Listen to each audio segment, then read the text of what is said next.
Assalamualaikum warahmatullahi wabarakatuh.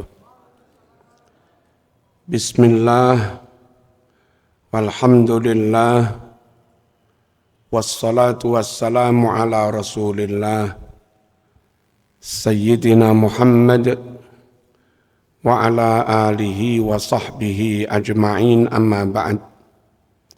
Para jamaah rahimakumullah,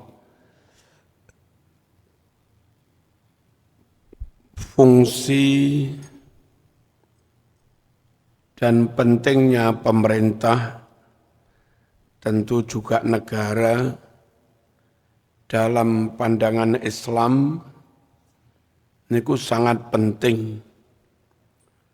Bahkan Sayyidina Umar dawuh, la islama illa bijama'atin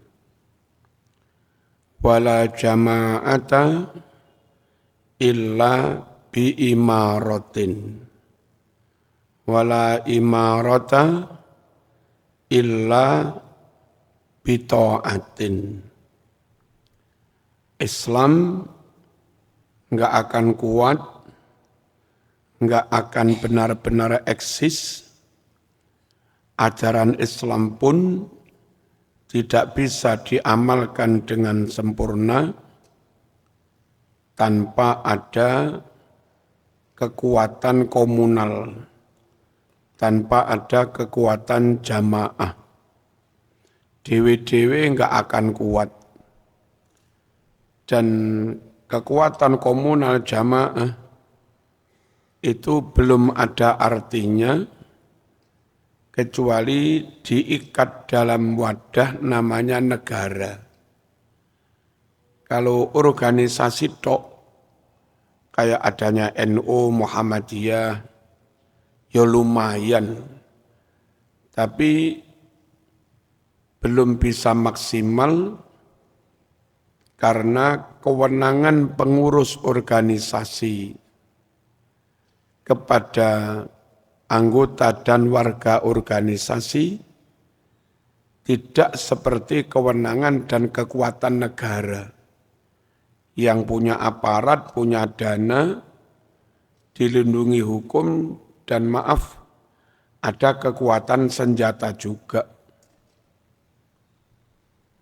Jadi wujud konkret dari kekuatan Islam itu kalau ada pemerintah, kalau ada negara, undang-undangnya ada, aparatnya ada, wilayahnya ada, status hukumnya lewat undang-undang ada, bahwa presidennya sah, pelantikan ada, SK ada, lalu pengakuan negara lain juga ada. Bentuk konkret kekuatan Islam itu kalau mereka sudah bernaung dalam suatu negara. Negara harus ada yang memerintah. Dan pemerintah maupun negara juga enggak bisa berjalan dengan baik kalau rakyatnya enggak patuh. Supaya rakyat ini patuh, maka edukasi memahamkan rakyat bahwa hidup bernegara itu penting. Edukasi ngoten niku perlu. Wawasan berbangsa bernegara harus disampaikan kepada rakyat biar mereka enggak mokong. Kenapa ada pajak begini loh perlunya? Kenapa ada aturan lalu lintas, ini loh perlunya. Kenapa ada penjaminan mutu, sekolah harus begini, absen harus begini, kualitas guru harus begini, masuknya minimal harus sekian persen. Kenapa perlu ada penjaminan mutu? Itu perlu juga masyarakat diedukasi. Lek paham niki manut. Nek mboten paham nggih mokong jenenge ora paham. Mutu penting, Sebab kalau Indonesia enggak menjaga mutu, maka kalah bersaing dengan luar negeri. Kalau kalah bersaing dengan SDM rendah, kualitas produk juga rendah. Kalau kualitas produk rendah, maka ekspor enggak payu.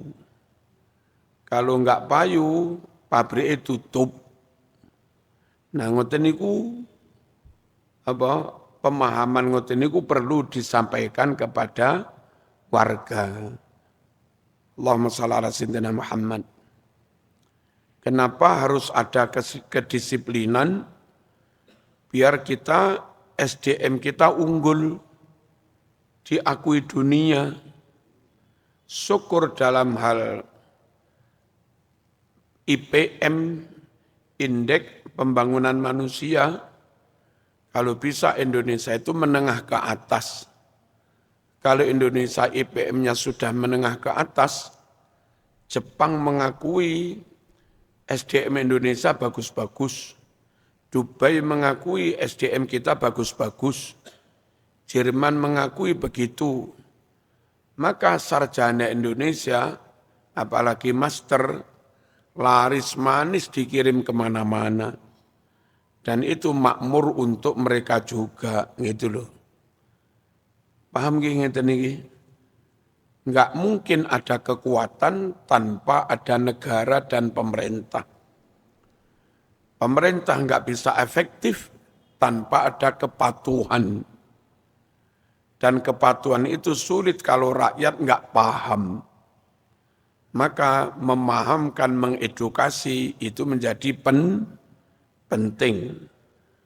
Rakyat juga sulit patuh kalau pemerintah pilih kasih. Kalau pemerintah dalam penerapan hukum tebang pilih. Kalau pemerintah dalam memberi peluang kerja pilih-pilih. Enggak adil. Diskriminatif. Tentu mereka yang merasa diperlakukan tidak adil, mereka mesti mokong. Nek kepingin benar-benar rakyat patuh, pemerintah harus berusaha sekuat tenaga, seadil-adilnya, semaksimal mungkin. Nah, rakyat atau kelompok enggak boleh secara sepihak demo menghakimi pemerintah, dihakimi sebagai pemerintah yang dolim. Lalu didemo berjilid-jilid. Alasannya pemerintah dolim. Untuk menvonis pemerintah itu sudah benar atau tidak, dolim atau tidak bisa diputuskan sepihak. Harus duduk bersama, pemerintah membuat kebijakan seperti ini, dilihat dari Islam bagaimana? Pemerintah membuat kebijakan seperti itu karena faktor apa? Dikaji secara seksama, menyeluruh, komprehensif, ditimbang, baru dinyatakan dolim atau tidak. Nah, beberapa kelompok iku onoke mung protes. SBY naik diprotes. Mungkin ganti Jokowi selagi pirang wulan ya diprotes maneh.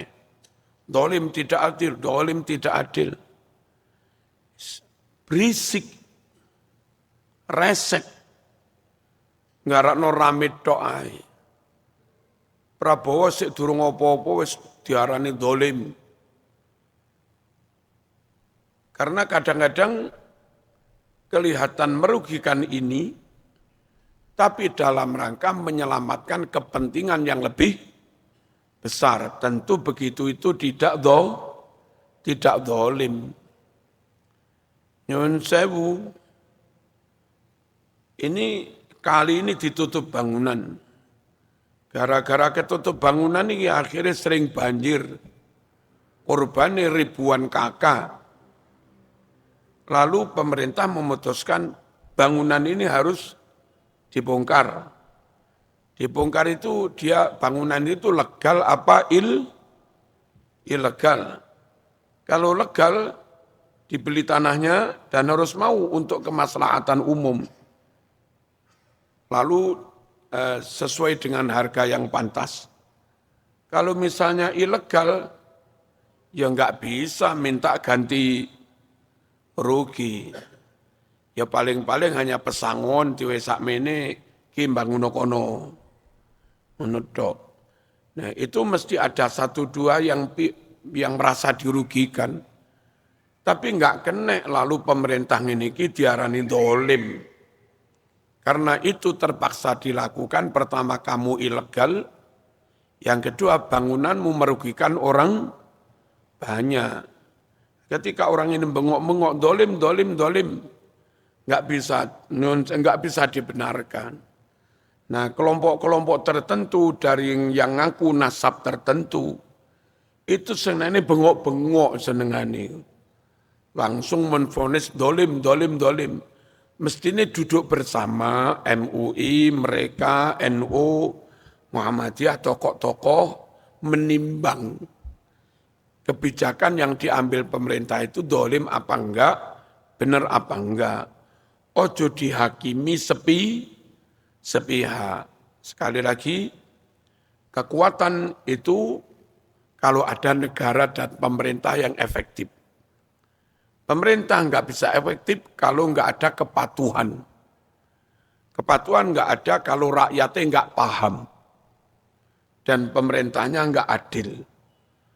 Maka pola komunikasi yang baik, sistem informasi yang benar, merangkul pihak-pihak yang dipercaya umat itu menjadi penting untuk itu tadi memahamkan. Sampun. Allahumma shalli ala sayyidina Muhammad. Nah, ada beberapa pihak mungkin karena salah paham. Salah pahamnya itu Indonesia negara kafir. Tidak berdasar Quran hadis, hanya berdasar Pancasila kafir. Nah, dari macam-macam isu-isu pemikiran ngoten niku, akhirnya orang awam itu benar-benar anti negara, anti pemerintah, melawan pemerintah, melawan negara. Berangkat dari sikap ngeten niki, akhirnya ngurus KTP ra gelem. Nikah kon resmi ya ra gelem. Nikah mesti siri dinikahnya kiai ini setempat tanpa surat. Terus bangun ya bangun ngono ae tanpa IMP sakarpe dhewe. Ngeten iki mboten sae. Nyun sewu haji pun haji swasta. Enggak gelem haji yang dikelola negara. Ngeten ini mboten bener. Haji budal dhewe. Tang mriko ada masalah, ada kasus loro nemen. Akhirnya yang ngurus sampai tuntas, sampai diurus di rumah sakit, dipulangkan ke Indonesia, yang ngurus juga pemerintah Indonesia lewat kedutaan. Kalaupun diurus Saudi, nanti kepulangannya juga tetap dibiayai Indonesia. Ini wong nggak bener. Menentang pemerintah, kon daftar KTP ra gelem, kon daftar haji resmi ra gelem, khawatir kon bayar biaya opo. Padahal ketika ada masalah, nyun sewu juga ngerepoti pemerintah. Paham napa wonten ngene? Halo. Ngene mboten adil, enggak mau berkontribusi kepada negara, tapi enek repote njaluk diurusi negara. Loh, harusnya wong niku lek ana masalah nyuwun diurusi negara, tapi dia juga patuh berkontribusi, patuh bayar pajak ngurus KTP kepada negara. Lah ngoten niku. Paham nggih? Wong gara-gara enggak duwe KTP, nggih mboten iso haji. Bangsa Rohingya itu hidup tanpa punya KTP. Enggak punya status kewarga negaraan. Ya ora iso budal kaji. Wong haji itu harus pakai visa. Orang bisa ngurus visa lek duwe paspor. Orang duwe paspor lek duwe KTP, KK dengan surat nikah. Nah sementara dia nikahi siri. KTP enggak duwe. Jadi melawan pemerintah itu malah angel kangelan sakarepe dhewe. Paham napa mboten? Orang-orang yang resmi statusnya bisa mengajukan pinjaman bank kur. Tapi yang enggak punya identitas lengkap, KTP enggak duwe, kakak enggak duwe ya gak iso ngajokne. Akhirnya usahane ya saono golek-golek rongsokan. Enggak bisa akses modal. Harus diawali pemahaman negara itu penting, Mas. Manut negara itu penting. Punya status yang jelas, itu ya penting. Ngono lho. Meskipun itu, nun sewu menurut kamu, enggak jadi pitakon, kan bolak-balik ngono, enggak jadi pitakon kubur KTP. Allahumma shalli ala sayyidina Muhammad. Nikah lek siri mawon boten resmi, boten legal, enggak lewat mudin, enggak lewat KUA. Setelah nikah ya tanpa ada surat nikah. Niku mungkin nggih repot. Kalau statusnya digantung sing lanang, lah piye nasibe sing wedok? Kalau dia nikah resmi di negara, tahu-tahu didolimi sing lanang, digantung enggak dibelanjani, ya enggak dipegat, maka perempuan itu bisa ngajukan cerai ke pemerintah. Dan keputusan cerai oleh hakim agama itu sah. Sehingga statusnya dia perempuan, janda, nanti kalau iddahnya habis, boleh nikah lagi dengan orang lain. Tapi kalau dia nikah siri tanpa surat, karo sing lanang yo enggak diopeni, enggak dibelanjani, anake lahir yo enggak disambangi, yo enggak dipegat, terus ya nopo carane nyari solusi hukum. Ngotot njaluk sing lanang megat, sing lanang yo ora gelem megat, tapi yo tetep gantung. Halo? Ngajukan gugat ke pengadilan enggak ada bukti. Nah, repot. Jadi wongnya aja nglakoni sesuatu yang akhirnya nggawe repot sak karepe dhewe, nggawe repot awake dhewe. Rabi ya resmi.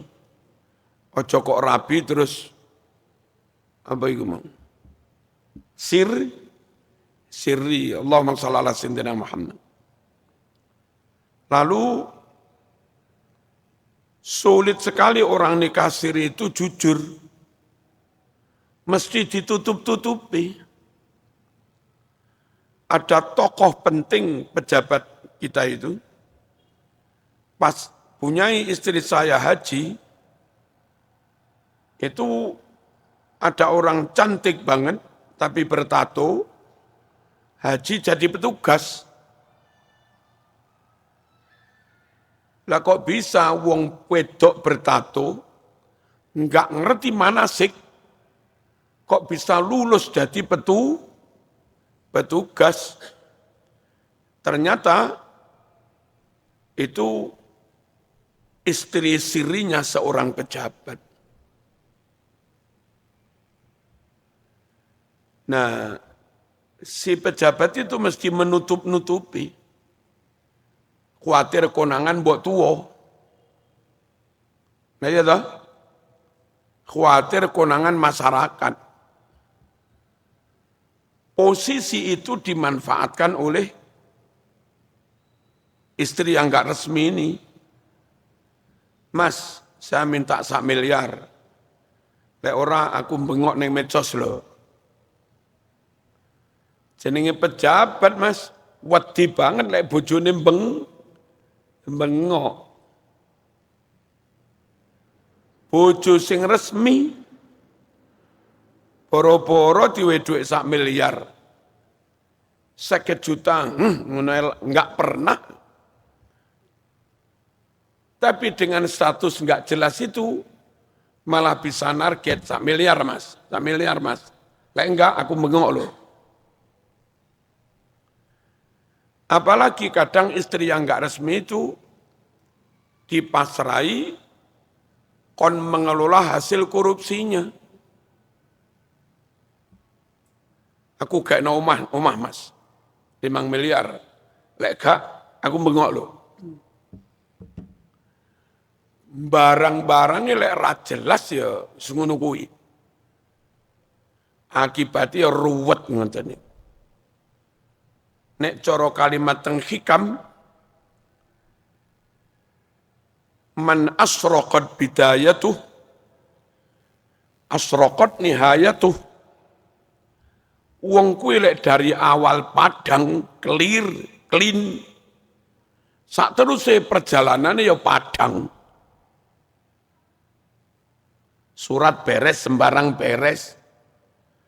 Tapi lek dari awal remeng-remeng, apa maneh peteng, sak teruse ya nabrak-nabrak ngono kuwi.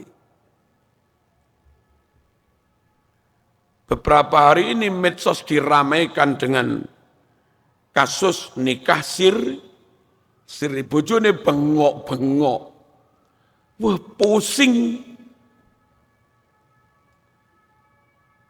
Nah, bojone sing bengok-bengok arep nuntun yang pengadilan ya repot karena enggak ada hitam di atas putih. Nah, ini pelajaran buat kita semua. Wis talah, opo-opo itu mending resmi, mending legal.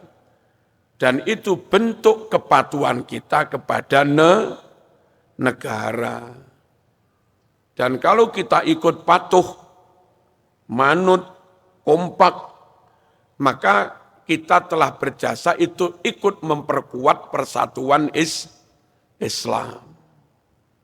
Allahumma shalli ala sayyidina Muhammad. Hadirin rahimakumullah.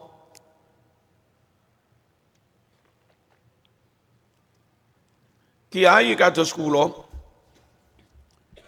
disuwun bagi waris niku yang repot.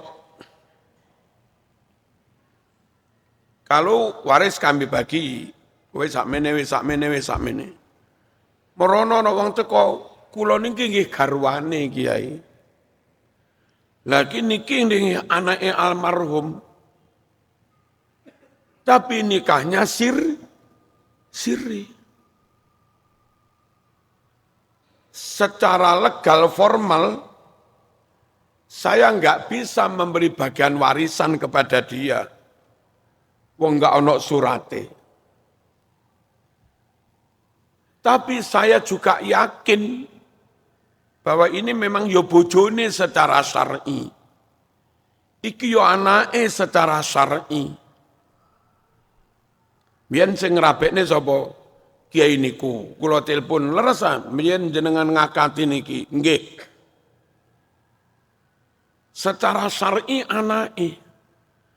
Kula sing tugas mbagi waris. Wong iki gak tak wahi dosa. Wong anake. Tapi lek saya menehi tanpa ada bukti, kula digugat anak sing sah, kula mlebu penjara. Repot para rawuh. Ojo roba rabi ngawur. Allahumma shalli ala sayyidina Muhammad. Kula niki nate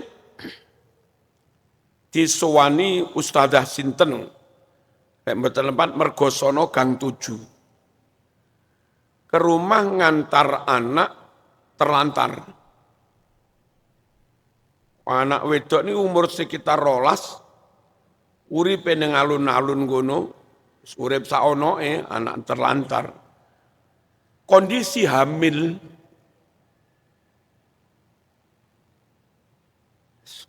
Kula yo repot iki tak openi apa ora bocah kaya ngene.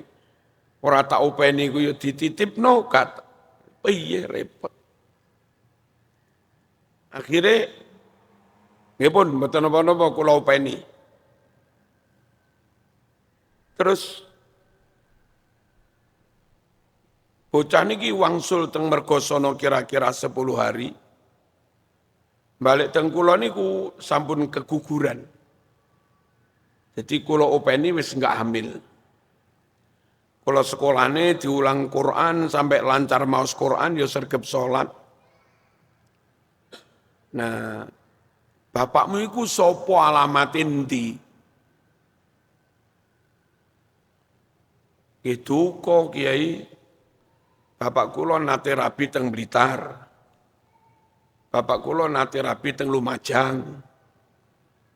Bapak kula nate rabi teng Malang, sedaya niku tanpa surat. Sing rabi tiang Malang gak ada putra kula niki. Terus bapak mulai neng Malang neng ndi biasae. Kadang-kadang tengene lampu merah pasar Gadang niku Kiai.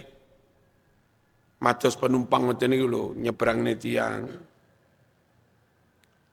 Kula padosi ketemu. Terus Pak, kula marzuki bla bla bla bla bla anak jenengan dititip nenten kula. Karep kula ben melok-melok tanggung jawab. Tibake bapak ya super wet niku. Neng Blitar ngendok, neng Lumajang yo ngendok dan semuanya tanpa status legal. Repot tuh ngeten iki. Halo. Sampun kula sekolahaken teng Sanawiyah Sunan Kalijaga. Maca Quran nggih. Cuma karena nyuwun sewu piyambake tanpa KTP, tanpa legalitas, tanpa punya kakak, akhirnya juga kesulitan mendapat legalitas ijazah tuh. Ijazah. Merotol para rawuh. Ucul ngantos sakniki mboten wangsul. Jadi benar-benar dari awal ruwet sak teruse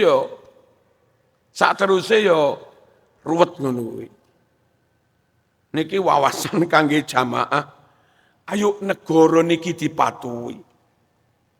Ayo aturan negara niki diikuti. Wong aturan itu dibuat untuk kebaikan rakyatnya. Tentu ono biaya didik ini wajar. Mboten teng mriki tok. Wau kula budal mriki buka HP enten berita tak kira Saudi niku listrik gratis. Lah tibake mboten. Masjid Nabawi niku koyok-koyok gratis-gratiso. Niku setiap bulan listriknya bayarnya 35 miliar. Jadi gue anu bayar. Dikira sing bayar Indonesia tok, masih Saudi yo bayar. Cuma mereka ini sistem bayarnya gak langsung koyok-koyok bayar mboten. Mereka ini ku sak piring regane larang, lho. Mereka bakso 10.000, mereka bakso dengan menu yang sama sekitar 20 real, 80.000. Zaman tuku tasbih yang mereka produksi bangil niku sak gendel paling 15.000. Mereka sak gendel 5 rial. Piro kuwi? 16/5 iku piro? Akeh wis.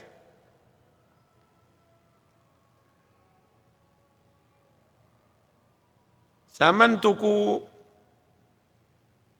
kurma teng ampel, kurus meniki paling 80.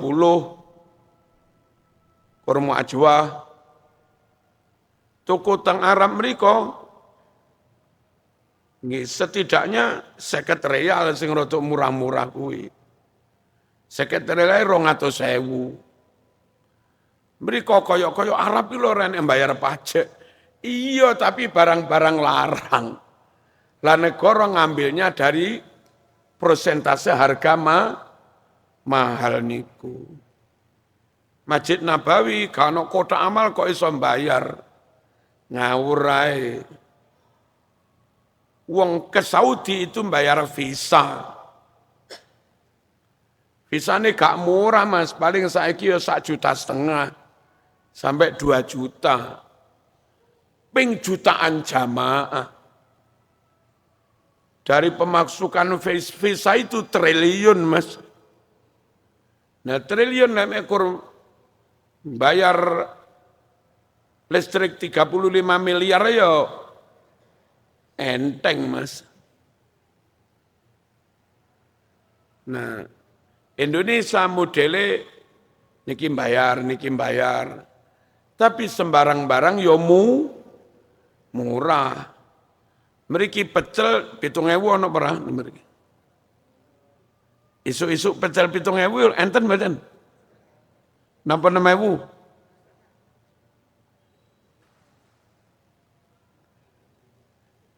Ya, cara real mekor 1,5 rial. Iku wis wareg Mas. Neng Saudi 2 rial oleh weci siji.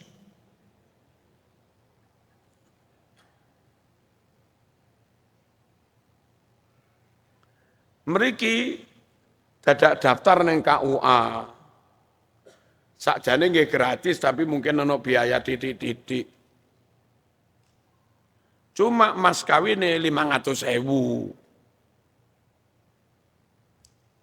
Saudi mas kawine 200 juta Mas. Pilih ndi? Pilih rabi ning kene apa ning Saudi?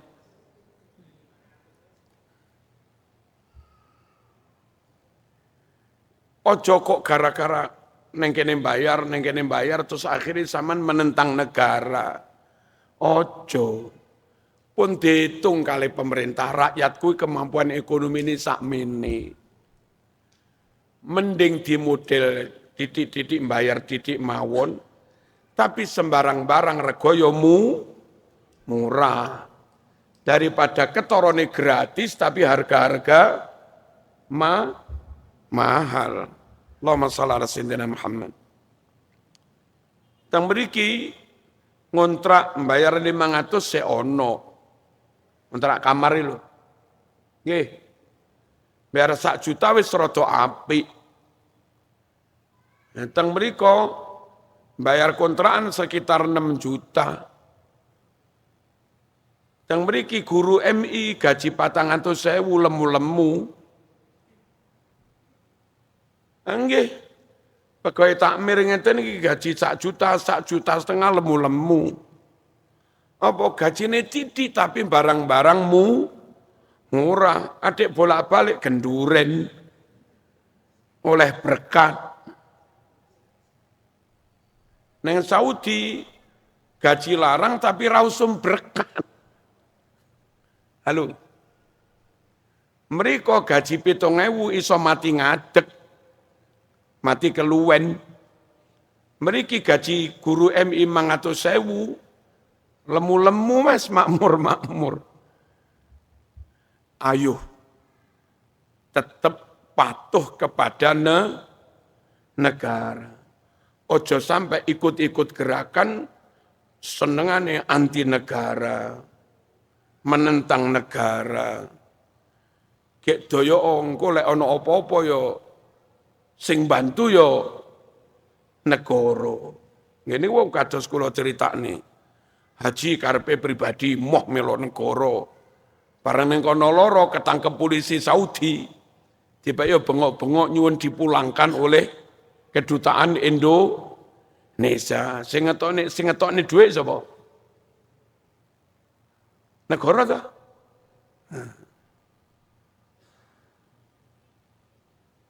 Rumah nggih diupayakan suratnya jelas. Montor BPKB enggak jelas nggih bahaya. Saniku usumi montor bodong. Beli montor murah tanpa BPKB. Mekur STNK tok. Niku sangat mungkin montor colongan. Atau montor ngerampas neng dalan. Dirampas dijaluk sa STNK-ne, tapi tanpa BPKB. Atau ngemplang utang neng bank, nggak gelem nyicil neng bank. Terus akhirnya ono STNK-ne tok tanpa ada BPKB. Nah, tiang nyekel kendaraan tanpa surat. Niku iso-iso ruwet. Neng dalan dijaluk wong iki sepedaku. Jareke nek sepedaku endi buktine? Wong padha-padha gak nyekel surat. Umpamane bojo siri. Bojone Mas Kirom wayu tanpa surat. Jere iki bojoku iki. Jere sampean bojoku ngawur endi surate? Geger berau. Mengke di sekolah nih ya repot. Wayah dirabekne ya repot. Halo? Karena enggak ada surat. Bagi waris nggih repot. Sembarang repot bororau. Salah satu dari misi penting syariat Islam niku hifdzun nasli. Menjaga keturunan. Negara menurut Islam tidak harus berbunyi negara Islam. Wis negara telo ngono tok kenek wong lek jeneng ae kok. Kula pengen ngedekne negara apa? Negara telo. Tak amanati siji jaga agama, siap.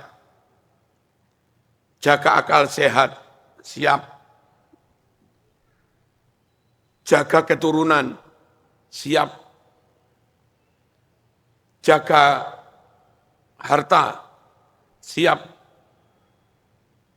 Jaga kehormatan, siap. Itu namanya al-maqasidul khamsah. Nah, ora kudu berbunyi negara Islam. Pokok sanggup ngelakoni 5 perkara itu jalan.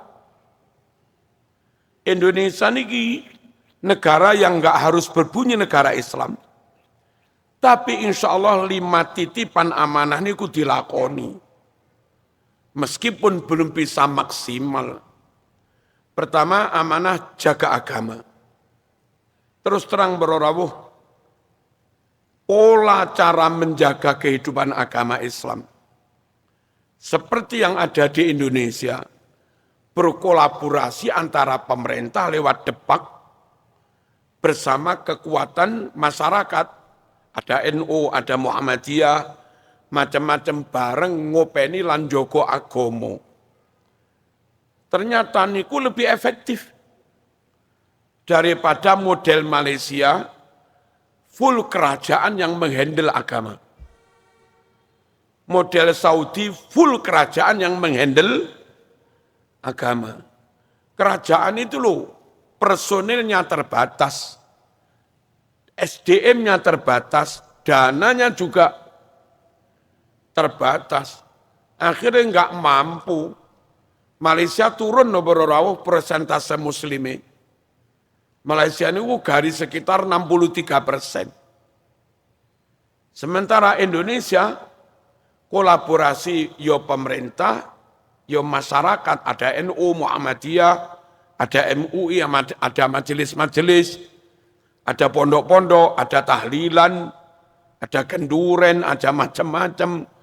Oh niku akhirnya Islam ngeremboko terjaga, mulai pusat sampai bawah, mulai Sabang sampai Merauke. Lek teng mriki enek tahlilan, masing ning Wagir kono yo ono tahlilan, nggih napa nggih? Nggih. Dan Islam kita tetap di kisaran 90 kurang sedikit. Indonesia, negara Indonesia diamanati jaga agama, siap. Pembangunan masjid paling akeh itu di Indonesia. Dan enggak hanya negara yang bangun masjid. Swasta, NU bangun, Muhammadiyah bangun, pribadi-pribadi, kelompok-kelompok masyarakat, yayasan bangun. Bahkan Cina non-muslim, itu karena aturan, akeh sing bangun masjid, Mas. Bentul ini non-muslim, Philip Morris, tapi yang bangun masjid, Mas. Ya, Bro. Gudang garam itu non-muslim, tapi masjidnya ya akeh. Terus, apa? Rokok apa? Sampurna, Cisamsu, Jarum, yang bangun masjid. Padahal non-muslim bose. Pabrik Ciwi, terus apa mana?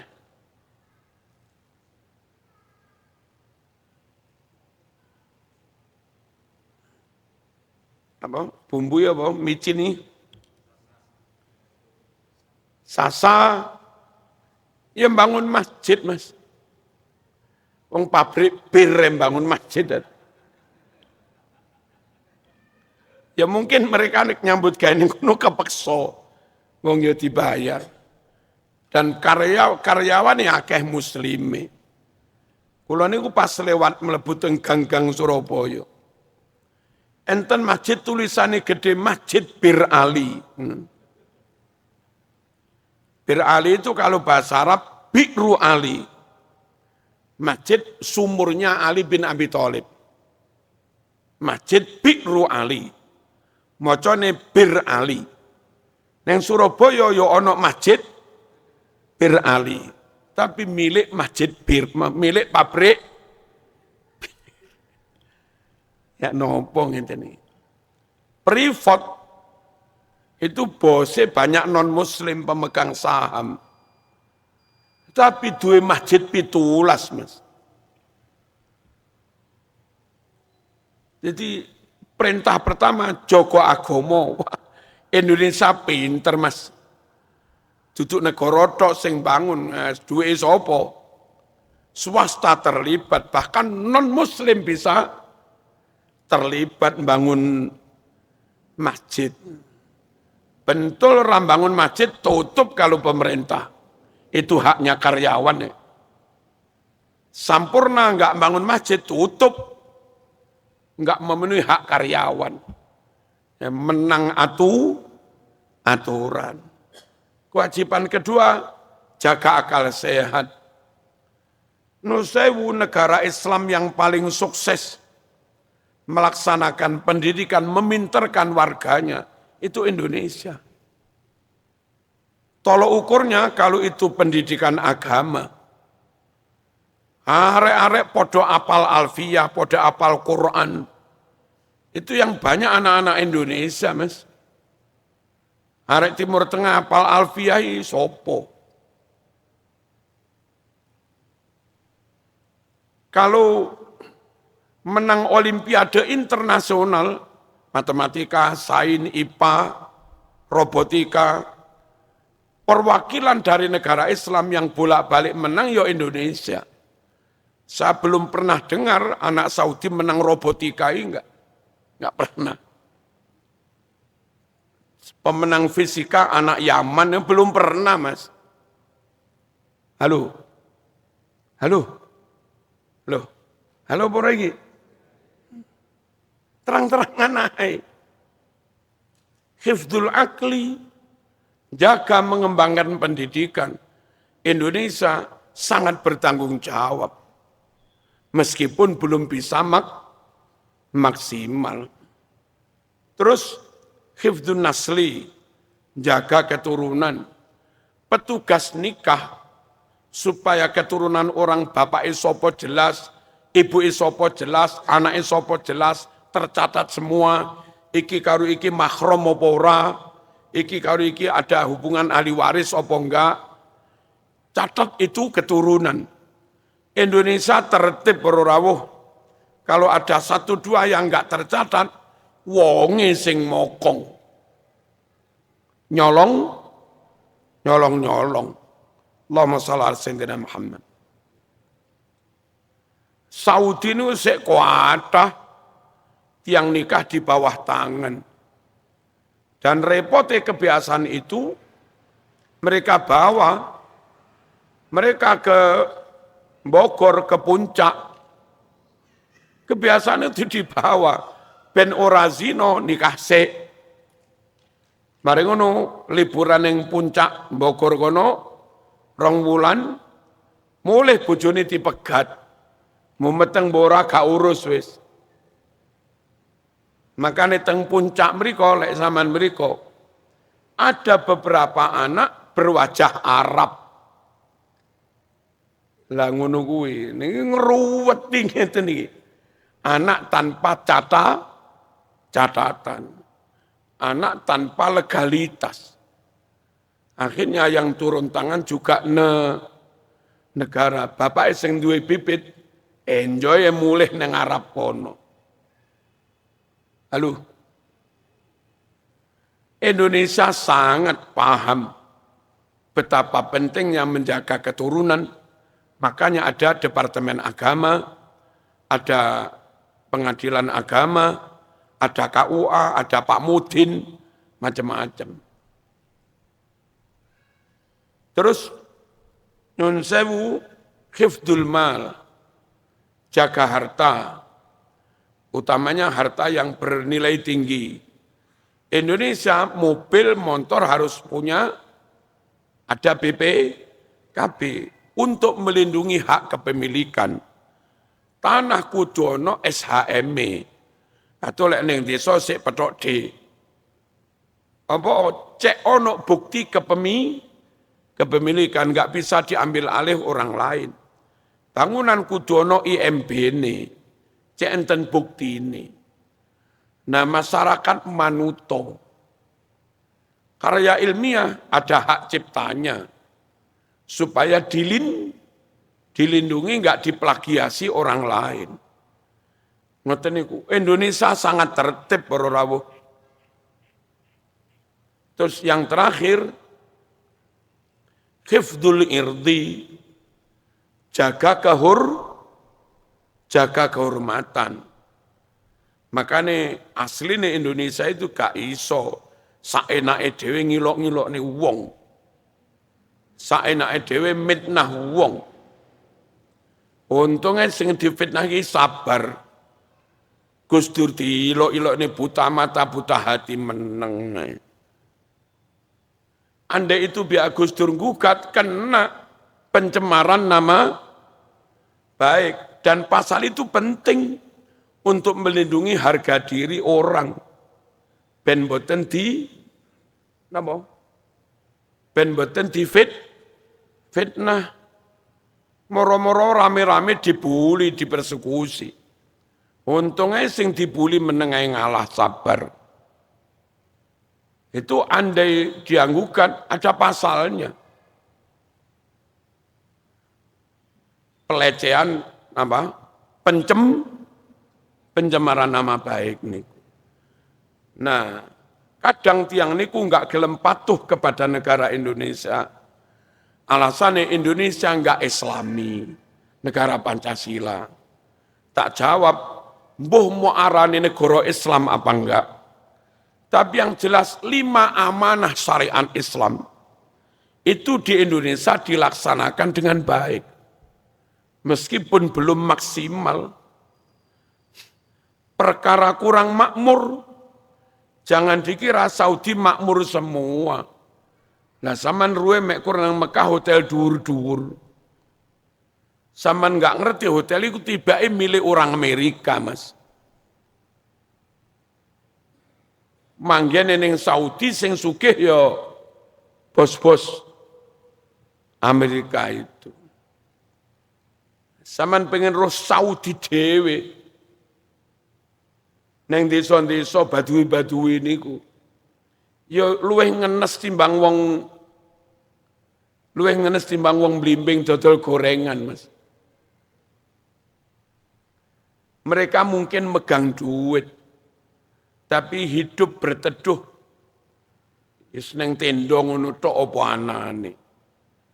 Teng mriki sak soro-sorone wong sik duwe omah, sik iso mbayar kos. Lamun ora duwe omah, matur ning takmir ae, kula nunut nggih, kula sanggup adzan, kula sanggup ngepel, monggo. Sik turu ning karpet, Mas. Ngene iki kan yo anget ya. Allahumma shalli ala sayyidina Muhammad.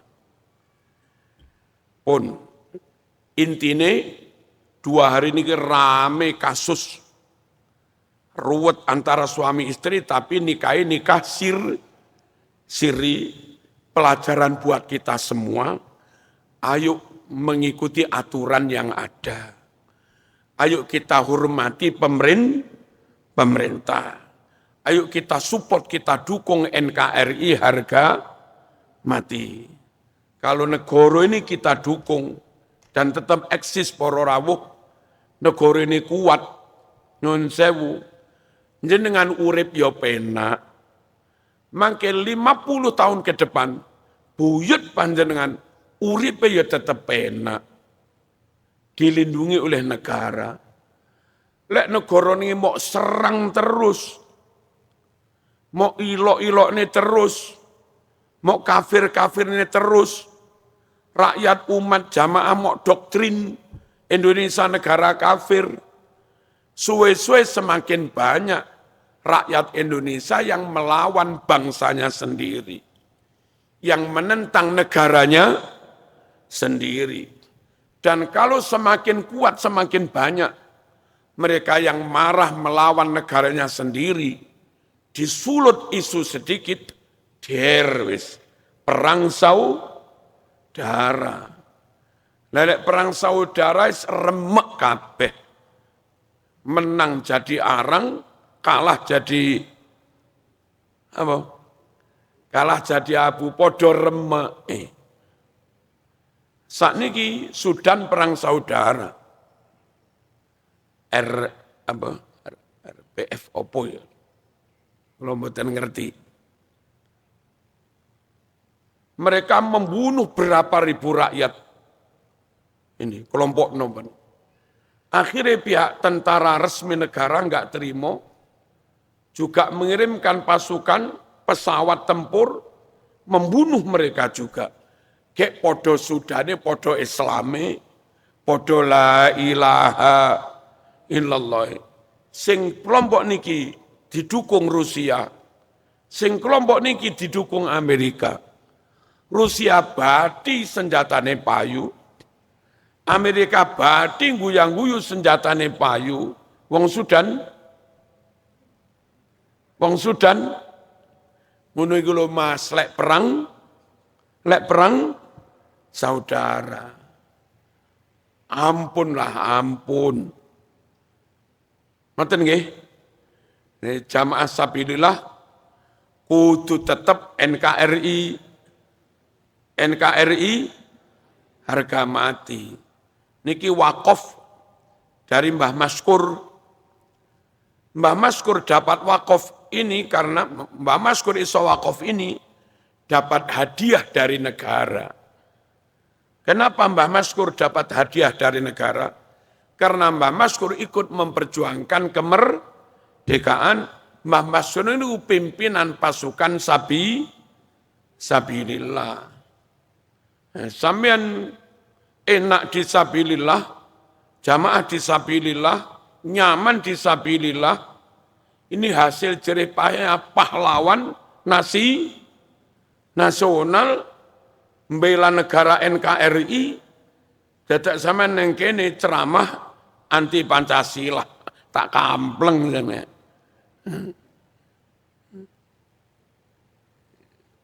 Itu harusnya itu jas merah. Jangan sekali-kali melupakan sejarah, ojo keliru. Ngoten nggih? Al-Fatihah. Bismillahirrahmanirrahim. Alhamdulillahirabbil alamin. Arrahmanirrahim. Iyyaka na'budu wa iyyaka nasta'in. Ihdinas siratal mustaqim. Shiratal ladzina an'amta 'alaihim ghairil maghdubi 'alaihim waladdallin.